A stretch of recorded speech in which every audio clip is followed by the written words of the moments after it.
Hello, my name's David Runciman, and this is Past, Present, Future, the History of Ideas podcast.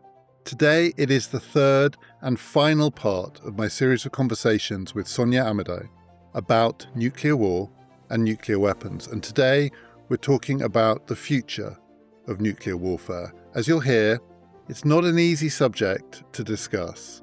But as you'll also hear, at least one of us hasn't given up hope.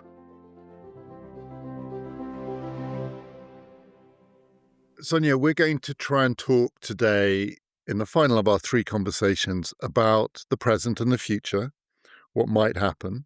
But I'd like to do a little bit more history before we get there and to build on something we've just alluded to so far, which is attempts to limit the growth of these huge nuclear arsenals, the various strategies that have been adopted to try and make this a little safer. And putting it very broadly, I think there are three kinds of approaches here, three questions. One is in relation to arms control. One is in relation to non-proliferation. So arms control, limiting the number of warheads. Non-proliferation, trying to limit the number of states that have nuclear capability. And then maybe it's the dream, which is abolition. The possibility, at least, of going back to a world in which these weapons were not available for use. If we start with arms control, from the early 1970s, there have been a series of attempts, mainly negotiations between the United States and the then Soviet Union and subsequently Russia, to agree limits. The SALT treaties, later the START treaties. How effective have these been? Have they been effective? Have they made the world safer, would you say? Remember that the first treaty in 1963 was the Limited Test Ban Treaty, so that the treaties originally were along the lines that if we could control nuclear testing, that would be overall beneficial to curtailing those forces that are underlying the arms race, that you need to test your weapons in order to then have them. We do still have this comprehensive test ban treaty. I said starting in the 1970s, but the Test Ban Treaty is from the 1960s. The 1970s was the beginning of attempts in bilateral negotiations to set numerical and other limits on the number of warheads, the number of strategic weapons that were available. The SALT treaties were the first. Nixon was the originator of this. And you said last time there was an astonishing exponential growth of nuclear arsenals through the 50s and the 60s. Did this new set of treaties and agreements, did they work? I mean, the numbers have steadily come down over time from, in the American case, from the 1970s through to now, in the Russian case from the 1980s through to now. The numbers have come down. On the other hand, when you look at the numbers, they still can destroy the planet many, many, many times over. I've never fully understood, though I think I have an instinctive feel, which I think most people do, that a world with, say, 5,000 nuclear weapons is not as dangerous as a world with 50,000 nuclear weapons. But why? Explain to me why.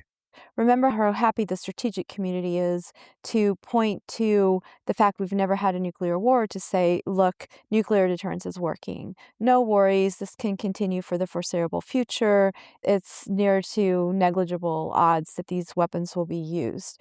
But what if it's also a factor? I mean, let's grant some degree of works with respect to nuclear deterrence.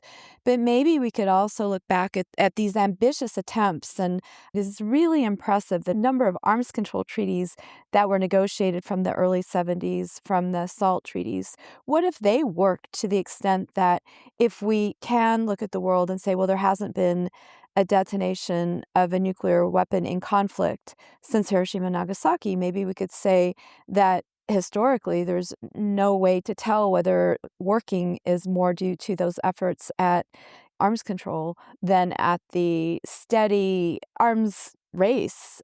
So you can look at the numbers, but it's also presumably true that in a world in which there are repeated attempts to negotiate these treaties, that is sending a signal. That is actually a form of communication between these powers about intent. It's a reiteration of some of the taboo features of these weapons. And so it may be not just that we're talking about a world with 5,000 is safer than a world with 50,000. It's more a world in which these negotiations are going on is safer than a world in which they have stopped. But it is the case that they have now stopped. I mean, we are now in 2026, just in the last couple of weeks, at the end of the most recent START agreement. And President Trump has said that he is not currently planning to negotiate a new agreement. So, on that score, this is now a more dangerous world than it has been for a long time. Yeah, for many number of reasons, geopolitical instability has increased. You have Russia, which is a nuclear superpower with 7,000 warheads, in a war against Ukraine, which is being aided by nuclear weapons armed states. And the Russian nuclear doctrine openly acknowledges that that would be a recipe for them to enter into a first use if they perceive that there's an existential threat coming from a conventional attack that's backed by nations that are nuclear weapon states. So when you're adding that all together, yes. And the Bulletin of Atomic Scientists has reduced their countdown to midnight to 85 seconds. And 85 seconds is the closest to midnight we have ever been, closer than during the Cuban Missile Crisis, closer than during the early 1980s, the two hottest points of the nuclear Cold War.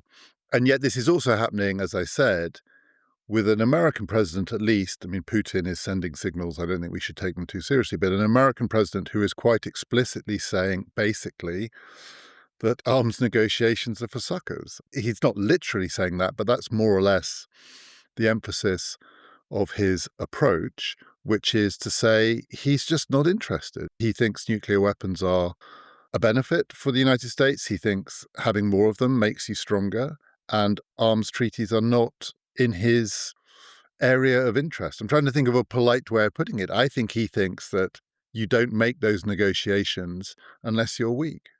So it's easy to isolate President Trump, but to be a little bit of a devil's advocate, at least as I was watching the scenario play itself out in Ukraine in the transition between the Biden and the Trump administrations, the Biden administration, in my mind, was the one that was happier to push those escalatory risks with some of the actions they were taking in terms of how they were prepared to send arms to Ukraine. And then if we add into that, another factor is that if you have this strategic logic, which is the game theoretic approach to nuclear deterrence, that position argues across the board that any kind of talk is cheap talk, and that the only way to actually pursue interest would be through concrete ways of changing material reality through incentives. We can isolate Trump, but isn't he acting in a way that's consistent with at least one school of strategic thought that would always emphasize hard power is going to prevail at the end of the day, and communication is, as you just said, for suckers? Yes, it's Trump's problem, but Trump came into a world that was already fraught with the potential for risk of escalation to nuclear war. So he inherited that. Do you think that the strategic community during that period from the 70s through effectively to now, in which arms negotiations produced concrete results in reduction of arsenals, that they just thought it was window dressing? I mean, if they really believe that talk is cheap and only material strength counts, and yet we did see a decades-long reduction in nuclear arsenals, but not to levels at which either side was weak enough to feel threatened. Did they think that this was, sop for publics?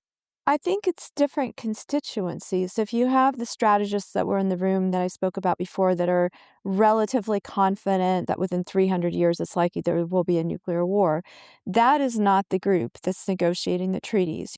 There's so many different actors in this space. There's a group of lawyers that's committed to international peace and arms control of nuclear weapons. I think it's more that if Trump decides that we're not going to be conducting any arms control conversations or treaties, then that means that that whole constituency of people that would be prepared to do that, they don't have jobs. And then, of course, I would say that, well, until the Ukraine war is resolved, that by itself, that ongoing conflict, as long as that conflict is ongoing, it is hard to imagine that the US and Russia are going to sit down to the table and come to some kind of a new arms control agreement. And then the other factor that complicates this enormously is if you see it as a binary, a sort of extension of the Cold War, the numbers go down from the 1970s or the 1980s onwards. But once you bring in particularly China, India, and Pakistan, their numbers have simply steadily increased in the case of India and Pakistan. These aren't nuclear arsenals on the scale of the American or Russian, but these are lots of weapons. And in the Chinese case, the acceleration has been very rapid recently. So the Chinese state is clearly arming and arming quickly as a nuclear power. And that also, and Trump again has been pretty open about this, he's saying, what's the point in bilateral agreements if the Chinese aren't involved? What's the point in bilateral agreements in a world in which we might be reducing our nuclear arsenals, but other states are rapidly expanding theirs? And so we have no negotiations at all. The result of that is it suddenly looks bilateral is one thing, but a set of agreements that included Israel, India, Pakistan, China would probably have to leave out North Korea, assuming Britain and France and then their relationships with the United States are not what they were even 6 months ago. It suddenly looks like a far more complicated and challenging task. I think from my perspective of having studied this for decades, at this point in my life, that the fact that the United States has always sought to have military supremacy, at least openly since the 1980s, to have this full spectrum dominance position, the fact that the United States and the NATO countries never backed off their first use policy. Why wouldn't China? I mean, if America's the global leader in terms of military and initiative, and they show that you need to keep revolutionizing your nuclear weapons systems, then shouldn't we place the accountability of how the other states react or follow that leadership at the doorstep of the United States? So should the negotiations in an ideal world, should the negotiations be less about the numbers of these weapons and more about the strategic approach, and particularly the first strike approach? I mean, that is the other way we could go. I said at the beginning, there's reduction, there's non-proliferation, and there's abolition. But there is also a change of strategic posture. And these things can be negotiated too. At least in theory, they can be negotiated. If both sides agree, then it is possible to change strategic posture. But the United States has never negotiated on that, I believe. Yeah, and if you look at the way that the Nuclear Non-Proliferation Treaty, it's called the NPT, how that had evolved so that there's the Article 6, which says that all of the nuclear weapon states are obligated and they bind themselves to arms control, nuclear weapons reduction, as part of the condition of the other non-nuclear weapon states signing and being part of that treaty. And the fact that the United States and the other nuclear weapons states have no interest, or they have demonstrated no interest in either of those, backing off the first use in the case of the United States, and they haven't been that interested in pursuing active arms control toward significant reduction. So we have now entered an era, at least temporarily, in which the arms reduction treaties no longer hold. So we are in a treatyless world in that respect, but as you pointed out, not in relation to testing. The non-proliferation treaty does still hold, but I read all the time, and more in recent months, actually, never mind years, that the number of states that are considering whether or not they should withdraw from that treaty and pursue their own nuclear arsenal. So these are some of the states that get listed: Sweden, Poland, Japan, South Korea, Turkey. It's held to this point. Do you think it's not going to hold much longer? I mean, do you see any, all, maybe even more states than those 5 I've just listed seriously moving to acquiring nuclear capability? If the United States is the most powerful military country, which I don't think there's much disagreement about that, and if the United States continues to pursue its sense of entitlement to have that as their prerogative, that's not setting a very good example to these other states that they shouldn't similarly have their own nuclear weapons programs. And then when you add to that, that the United States is withdrawing, seemingly rhetorically and also maybe financially, withdrawing from the NATO alliance, then there's a sense that what is the alternative for nuclear deterrence for security? So maybe we should think about Mark Carney's speech at Davos when he was talking about the middle powers and the leadership among those states to continue to uphold some kind of an international law and start to think about, well, what other models of comprehensive and inclusive security that would start to really question the role of nuclear weapons in national security for individual states or for alliances. I think we need to do some serious reframing and get publics involved with thinking about that. If Sweden tips toward wanting nuclear weapons, and that's saying that the reframing has entirely failed. But those middle-ranking powers that Carney was talking about, they are the ones that I just listed. So there are two ways this could go. And he was, in his speech, saying what we need is a new alliance of states like Canada, like, say, in that list, Sweden, South Korea, Turkey, maybe, so that they don't get trapped in this world, as he put it, of hegemons and hyperscalers. That's how he framed it. But at the same time, those are precisely the powers that are now looking at the question of whether or not they can afford to stick to their non-proliferation agreements. And especially those ones, Sweden, Poland is another, who are right on the front line of what might be going to happen with Russia and Putin, never mind in Ukraine. And so this thing does pull in two ways. You can say in a world of Trump and Putin and Xi and growing nuclear arsenals, there's a case for the middle-ranking powers to get together and to reassert the principles and the norms that were established at the end of the 20th century and seem to have fallen away. And at the same time, there seems to be in many of these powers a strategic logic, which is saying we can no longer afford to be the people who are outside of this game. It leaves us too vulnerable.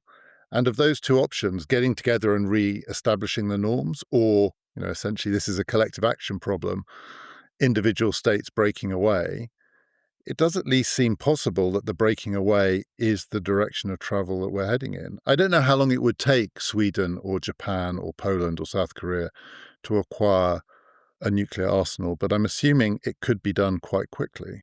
Well, if some states think nuclear weapons are good for them, I don't understand how we can have some kind of an argument either for individual people or for states that, well, some people should have arms, but then other people shouldn't, or some countries should have nuclear weapons, but others shouldn't. It seems to me that every person and every country should have the same claim to having security goals met. And so why should it be that if we concede that nuclear deterrence is the way to achieve security, which of course the nuclear weapon states, they all think that, why would it be the case that then only they should have the nuclear weapons? It's not part of the NPT that the nuclear weapon states guarantee the security of the non-nuclear weapon states. That's not in the NPT.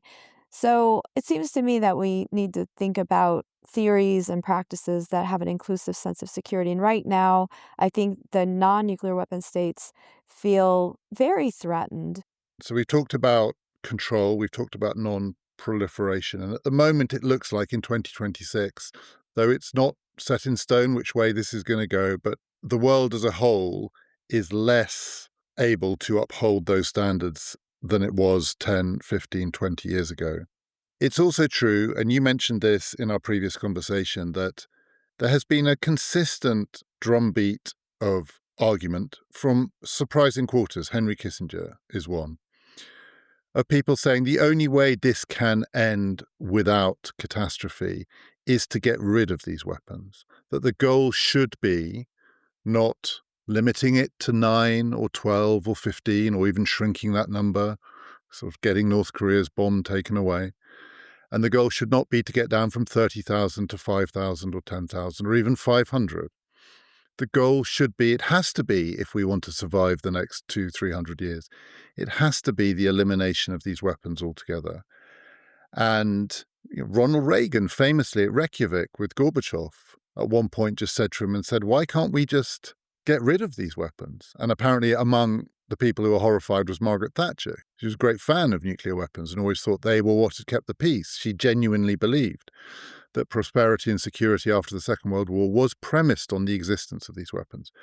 But, if Ronald Reagan can say it, if Henry Kissinger can say it, Barack Obama was saying while he was president, the goal of a nuclear-free world, that is, nuclear weapons-free world, is one we should still be striving towards. And today, you never hear it, or you almost never hear it. You certainly do not hear it from leading politicians. It's as though, on top of everything else, that dream seems to have died. Maybe it was a dream. Maybe it was a pipe dream. I don't know. But again, a world in which no one is even talking like that feels like a different world than one in which it was at least considered something to strive for. Well, you can divide it into the proponents of the NPT, the Nuclear Non-Proliferation Treaty, and the Treaty to Prohibit Nuclear Weapons. It's two communities. And it's amazing in the sense that both of them would still be committed to some kind of a limitation on nuclear weapons, some kind of international norm and treaty. But their approaches are quite different. And the people who want to abolish nuclear weapons and the people that think, well, maybe we can have a limited number of nuclear weapons and that we can just accept that that's what countries will need to feel safe from some kind of a nuclear attack. What we have to remember is something that you had already said, that regardless, let's say that everybody agrees that we ultimately need to abolish these weapons. We're still going to have to go through steps and stages. And those steps and stages are going to be the same ones about changing the strategic posture, getting off alert status, getting off the first use, reducing the numbers, controlling the numbers, having conversations, having international norms and rules, so that, to me, I'm not a purist. I can see the nirvana ideal of having no nuclear weapons, but to me, it's just you keep mitigating, reducing risks step by step, systematically having the conversations. So to me, I wouldn't get too lost on one or the other, even though I think that where I end up in my own mind repeatedly when confronted with this set of questions is to think back to the Drake equation. Why don't we detect the signs of intelligence coming to Earth from any other source of radio signal from any other solar system, any other galaxy? We don't hear those signals. And then that led to this postulation of the Drake equation, which looks through what is the likelihood that life would evolve in any solar system? What is the likelihood that it would evolve to have the kind of intelligence that it would ultimately have technological capability? What are the chances that that species won't just extinguish itself because it hasn't learned to resolve the security dilemma? So from an existential risk perspective, what is the likelihood that we, as a species, will learn to solve our means of conflict, our tendency to resort to violence, and our overcapacity to kill one another so that we could maybe advance to being spacefaring and even leaving the Earth? How do we solve our own internecine international tendencies to resort to conflict? And what would it take to ensure that we will survive in order to ultimately, through the test of time, be trying to communicate to different civilizations and maybe become spacefaring?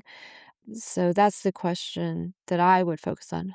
So you've tried to frame that in a way that would be hopeful, but there is a way of reading it which is much bleaker than that. The answer, the reason why we do not receive these signals is that species that acquire that capacity do destroy themselves. There are people who believe that that is part of the explanation for why it seems that we're alone, and that we may be just reaching that point where we are not far off having the capacity for space travel that goes well beyond the moon. And at the same time, it feels like it's getting more and more dangerous to inhabit this planet almost every day because of our capability and our destructive power. And the destructive power and the power to spread beyond our immediate habitat out into the universe, when you look at how they go together for us, it is not hard to imagine that actually the security dilemma does not get solved before the destructive capacity ends up overwhelming the species.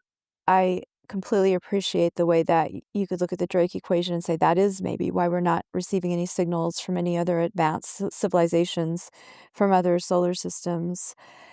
Why aren't we trying to resolve that dilemma rather than getting so caught up in local conflict and being willing to manipulate the risk of total annihilation? Isn't that a choice of free will?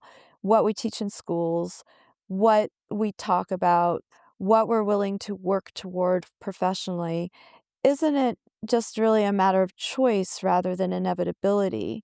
And I do think each of us has a choice.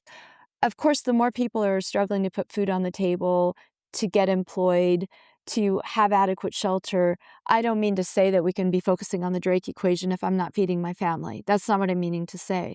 But on the other hand, there's vast proportions of people that are not on that bottom level of the Maslow hierarchy where they're just seeking food, clothing, and shelter. And those segments of the population, especially if you look at advanced countries throughout Europe, North America, all of the Commonwealth states, we definitely have the latitude that we could insist on our leaders that we're focusing on this important question of surviving together rather than dominating. And that logic of strategic dominance, of course, is what drives the security dilemma, because if we weren't insistent on dominating one another, then there wouldn't be so much to fight about. Do you think in the absence, I know I'm being the pessimistic one here, but I do feel pessimistic about this. A lot of this is temperamental. We are the people that we are as individuals. And it is quite hard to reframe a mindset that's got used to thinking pessimistically. In the absence of another, doesn't matter what scale, but another use of nuclear weapons. So the continuation of at least the possibility of the argument that deterrence works, the continuation at least of the possibility of the argument that politicians can make, which is that nuclear weapons are strength, not weakness. Nuclear weapons are necessary, not a luxury or an indulgence.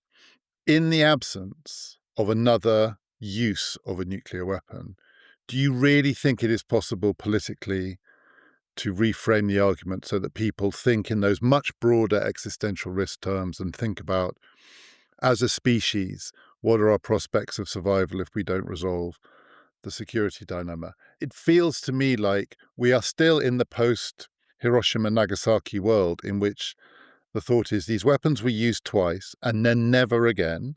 And so it is possible, at least, that we can continue on in that space. And until that ends, which is, it is an illusion, as we've talked about, the fact that we survived 80 years means nothing, because 80 years is nothing in the sweep of things. A lot of it was by luck rather than design. But still, as we continue into the future without nuclear weapons being used, I find it hard to see how you would refocus politicians and publics on the security dilemma, given that it is quite easy to fall back into a sort of default assumption that it still works. It still works. It sort of has to be demonstrated that it doesn't work. And then I think people would refocus. But the trouble is, the demonstration may be so terrible that the refocusing would be far too late. But it does seem that as far as we do tend to think that the NATO countries, the European contingent of that we are more along with Mark Carney's speech than we are along with the Trump way of having unpredictable uses of military force, whether it's in Iran or whether it's in Venezuela. Isn't there room in Europe to reconsider these issues? And isn't there responsibility to think really carefully about what's driving the security dilemma and what is our relationship to a nation that wants to have that full military dominance? I don't know. I just think there's so much room to question and to think in new ways that I'm optimistic. I want to ask you about China, though, because even though China may not be on a first strike footing, nonetheless, it feels to me a world in which China is rapidly extending its nuclear arsenal. We know that the Chinese state believes that this is not just a nuclear arms race, but an AI arms race. And there is increasing automation being built into these systems. And systems with automation, with the human element removed, because the deterrence is more effective.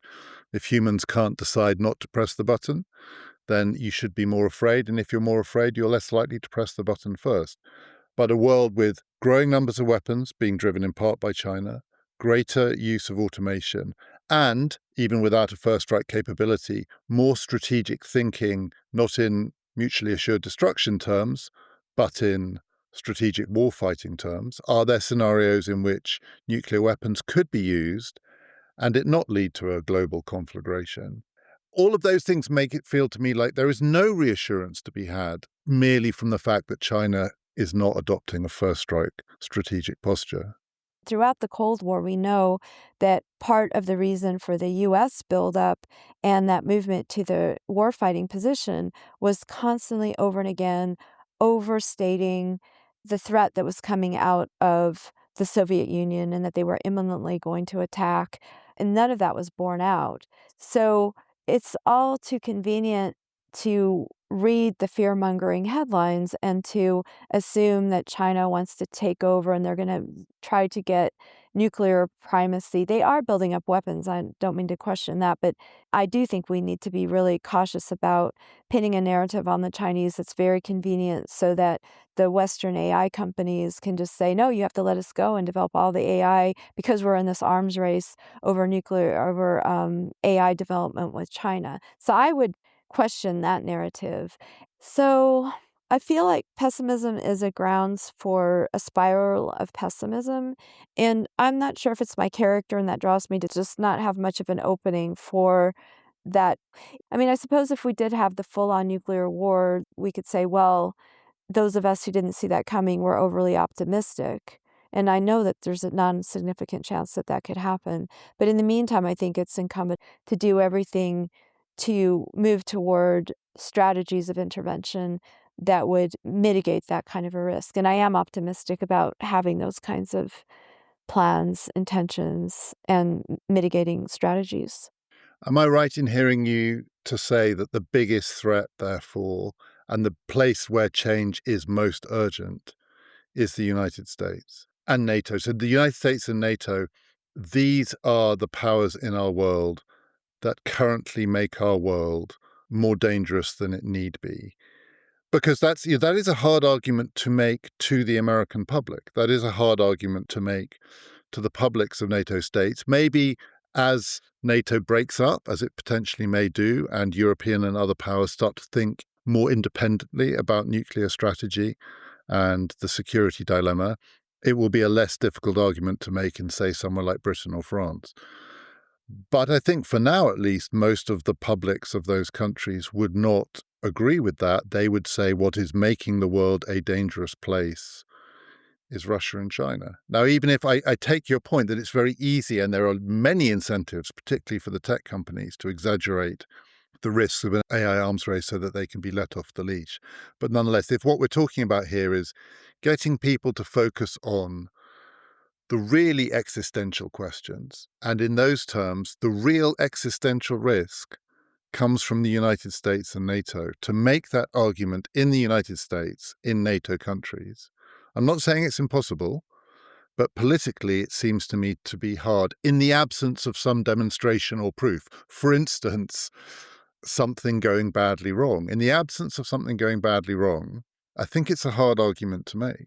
If we looked at when Reagan came into office and he was behind Star Wars and he had remember that in democracies you have the ability to inflame and cast terror into voters. So you can manipulate voters through fear very easily. It's been done over and again. So as Carter was leaving office, Carter's turn to the nuclear war fighting position actually was because publics were saying he was really weak, that he wasn't able to stop the Iranian hostage crisis, and that other countries, including Russia, were just running circles around him. So Reagan comes in, he has this very strong platform of security. He's an ultra hawk. But Carter came in as an ultra dove. And he was completely wedded to Thomas Schelling. We just need a few nuclear submarines and this guaranteed second strike capability. And he would have been behind arms control moving toward nuclear abolition. So he ends up leaving office being the one to really do that step of taking the United States onto the nuclear warfighting posture. And then amazingly, Reagan comes in the opposite. He's the ultra hawk, completely wedded to Star Wars and maintaining United States invulnerability, having military supremacy and capabilities. And then somehow, I think because the publics became more and more attuned to what the stakes of a nuclear war would be, European publics as well as American publics, and they knew that you can have all these weapons, but they can't actually protect you. They don't offer protection against a nuclear attack. So then Reagan ends up in this point. Of course, Gorbachev helped by being ultimately trusting of the United States intentions. And then they both reach that statement where they say a nuclear war cannot be won and it must never be fought. So you would never think there was a moment for optimism coming into the 1980s. And yet, then so much was achieved in the 1980s, and who could have predicted? So maybe we don't actually need to have a nuclear war. There could be some kind of a movement toward reining in the capacity or the potential for nuclear Armageddon. It's definitely possible. It's just what's part of the imagination and what's part of the agenda and where people's attention focused. And then also, like you said, who knows, maybe there could be an accident with a nuclear weapon, I don't know, in North Korea, and then people would see the dangers again, and people might get more focused on, we really need to address that. Could be another nuclear power disaster. We don't know. I think there's equal chances for being optimistic as for being pessimistic. So then I want to end by asking you about that question of the relationship between nuclear risk and these other existential risks. There are different ways of breaking this down, but if we say there are broadly four areas of existential risk: nuclear war, climate change, artificial intelligence, and what's usually called bioterror or bioerror, that is biological. Could leak from a lab, it could be a terrorist incident, but a new pandemic on the scale that made COVID look like not much. Now, again, it seems to me you can read this optimistically or pessimistically in the sense that I said it's hard to imagine how you move the argument on without some demonstration, something more than just we've survived for 80 years, so we can keep going. But the demonstration, as you suggested there, wouldn't necessarily have to be the use of a nuclear weapon. It could be a accident at a nuclear power plant. But it seems to me it could also be, for instance, a crisis in AI technology. We might have systems that are massively integrated and become more and more reliant on automation. And the system could fail, the financial system could fail, the transportation system could fail. And that could really alert people to the incredible risk of having this nuclear system on such a hair trigger setting. Climate change, the dream has always been that there will come a point where we recognize our planetary connections because we are sharing this crisis as a species. And were that to happen, were climate to be the thing that moved us beyond some of our more parochial concerns, that could leak into our thinking about nuclear weapons. Were there to be a new pandemic, were it to be caused by terrorism, it could really focus people's attention on the risks of terrorism and nuclear war. So I completely understand that these existential risks might actually drive new thinking about nuclear weapons and the threat of nuclear war. At the same time, a world which is getting warmer and more unstable with more movements of people, a world in which AI technology may be replacing people's jobs and therefore making social cohesion harder to achieve, a world in which there are risks of new pandemics threatening the stability of governments, also looks to me like a world potentially in which states with nuclear weapons are more dangerous because they are more unstable, they are more insecure. And so I can see it going both ways. I want you to tell me why I should focus on the positive and not the negative. Well, again, just to look at where are the risks really coming from? The United States feeling that the globalized neoliberal world, we could call it one of international law norms with the World Trade Organization, the World Bank, and the IMF. Somehow it wasn't satisfying the needs of the American voters. So maybe part of the existential risk came from that turn to populism. So isn't the source then of the existential risk sort of a breakdown in the kind of electoral politics and civil education and inclusive social contract? Should we be pessimistic then about populist politics? And isn't that a different way to assign accountability for where we are now with proliferating risk than looking at the higher levels of national leadership. In democracies, ultimately, we have to look to voters to make educated decisions about what leaders to elect. So I know it's sort of like going from, yes, the president of the United States or Vladimir Putin, they can single-handedly decide to initiate a nuclear war. So that's pretty high level of geopolitics.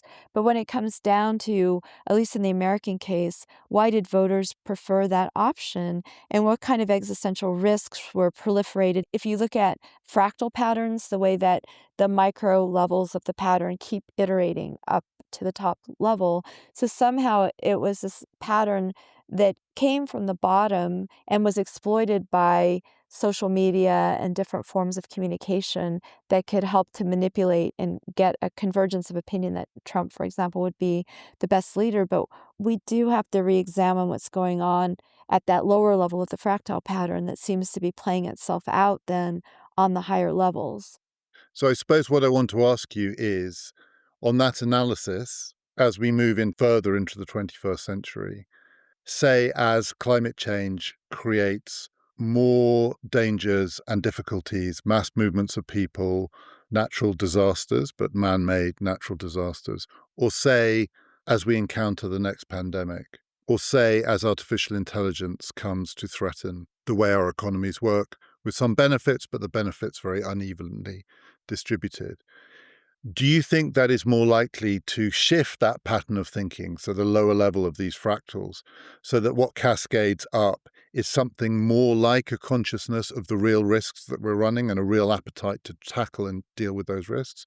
Or do you think it's likely to accelerate what we see at the moment? So my instinct tells me that at least on some of these things, precisely because where we are now, we have governments that are less well equipped to deal with climate change, that are less well prepared to deal with the next pandemic, that are handing power over to technology companies rather than trying to rein it in. As we move to the next level of risk, it's going to weaken, not strengthen, the ability of democratic publics to change that thinking. That's where I think my fear comes from. I can see the possibility of it going the other way, that it didn't happen with COVID, it didn't happen with the financial crisis in 2007, 8, 9.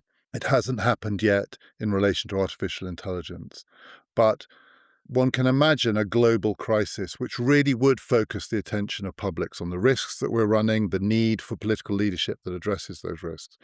But at the same time, the failures of politics and of governance are actually feeding a kind of vicious circle of loss of trust and loss of faith. And the next crisis, is it going to reorient us towards that wider perspective you want, or is it going to feed the cycle that you have just been describing? That's the question I want to ask you at the end of this. So that's a big question. It could be a whole book. It is a big question, but in a way, it is the question, right? The hope has always been that there will be a global event that gives us a global political consciousness. And at the same time, the lesser versions of those global events are not giving us that consciousness. They're fracturing people's political faith and confidence. It's definitely undeniable that that is very plausible, whether it's extreme weather events, geopolitical instabilities, migration. There are all of these impacts on trying to govern. It could be a breakdown of a pension system. There could be something that's quite local, but for example, would just shut off a power grid on like the UK for a prolonged period of time so that isn't food on the shelves and it could devolve into it could cascade way out of control.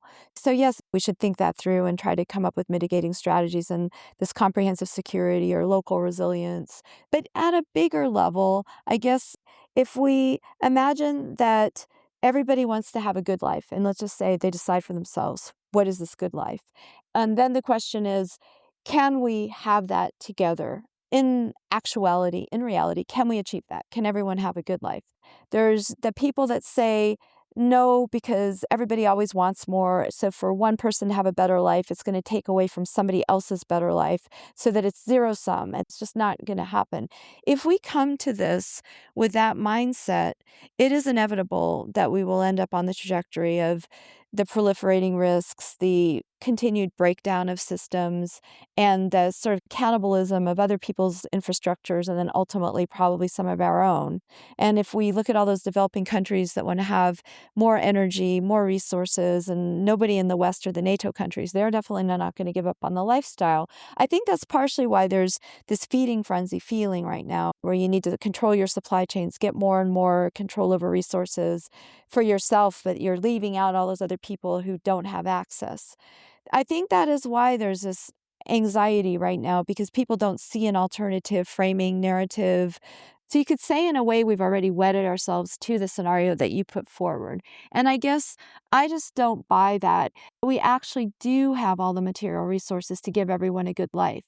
It's just that we haven't accepted that mindset of what would that look like to have an inclusive social contract that would extend those resources and the theories of governance and the social contract that would have that kind of an inclusive no one left behind. If you look at the Maslow pyramid, most of the things on the Maslow pyramid are actually positive sum.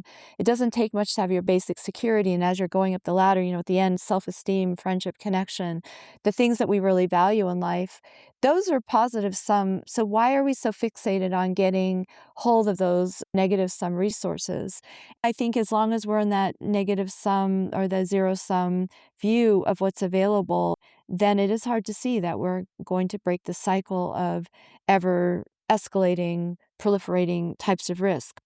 So when you put it like that, I can completely see, in fact, it's impossible to resist the force of the argument that says, as things stand, at some point in the next 300 years, especially with other proliferating risks, we are probably facing the prospect of a nuclear war. And that probability might get quite close to certainty. And if you believe that, then of course it is undeniable that we therefore need to shift to a positive sum mindset, because otherwise we're all going to die. And the force of that argument is so powerful that it would be insane to deny it, and I wouldn't deny it. And in those terms, I completely agree with you. And yet, there is a part of me, and maybe it is a lack of political imagination, that feels that what is so weird about the way we organize our world is that arguments as powerful as that one almost never get a hearing because they are crowded out or drowned out by more immediate concerns. So yes, I agree with you. We absolutely have to move to a positive sum mindset, because otherwise, in the next 300 years, there will be a use of these weapons, and that will be a disaster on a scale we cannot even imagine. So we have no choice here. And yet, I don't know what it is in my shrunken political imagination, but I find the scenario envisaging of that really difficult. The transition, it doesn't cohere in my mind, even though the argument is so overwhelmingly powerful that you would have to be insane not to accept it. But it is odd that often the less people have, the more willing they are to share. I'm sort of tempted to end on sort of two different, rather expansive ways of thinking about how does that become more of the popular imagination. One, I was in London when I was a postdoc and witnessed an accident. It was with a motorcycle who had thought they could get around a car, but at the last minute, they got badly smashed. They were okay in the end.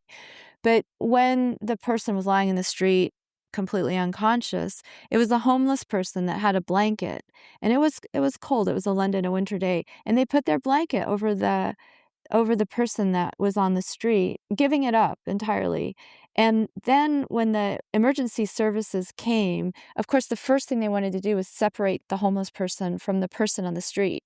For all those reasons that, oh my God, it's not family, it's a homeless person, go, go, go.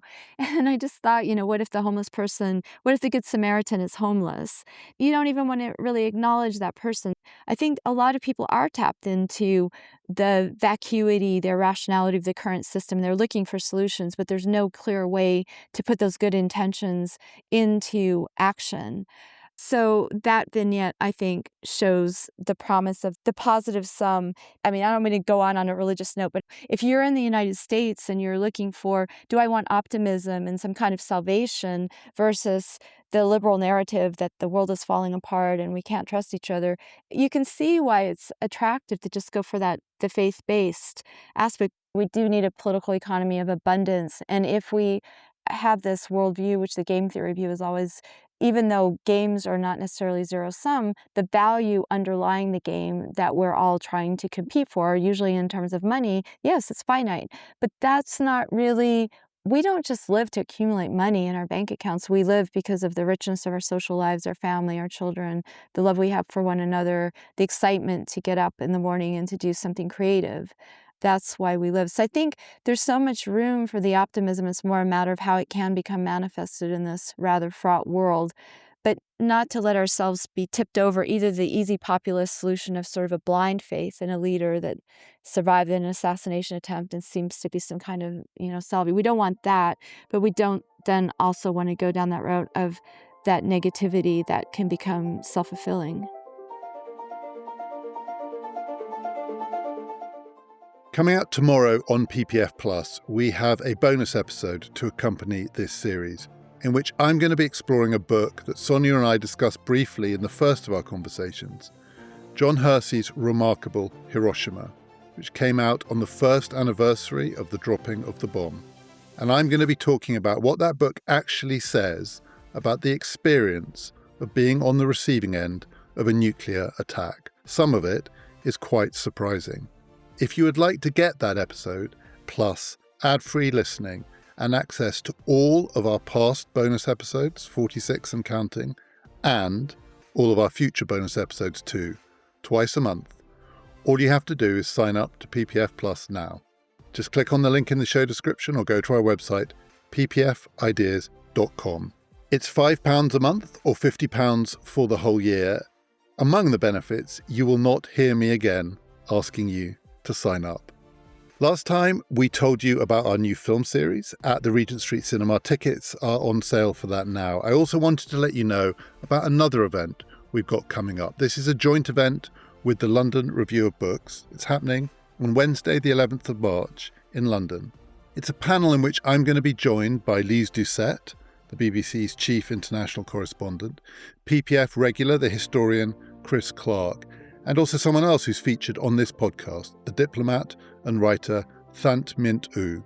And our subject is the slow death of democracy. We are going to be exploring what is really happening to democracy around the world and what it means for the future. If you'd like to come, we would love to see you there. For this one, to get tickets, you need to go to the LRB's website, lrb.co.uk/events, or just click on the link in our show description. Next time in our regular slot, it's another series of conversations as part of our broader series, Where Are We Going? I'm going to be talking to the writer and researcher Luke Kemp, who specialises in the study of civilizational collapse and societal collapse. Across 4 episodes, we're going to be exploring what happens when human societies fall apart, why it happens, and also, occasionally, why it's not such bad news. Do join us for that. This has been Past, Present, Future.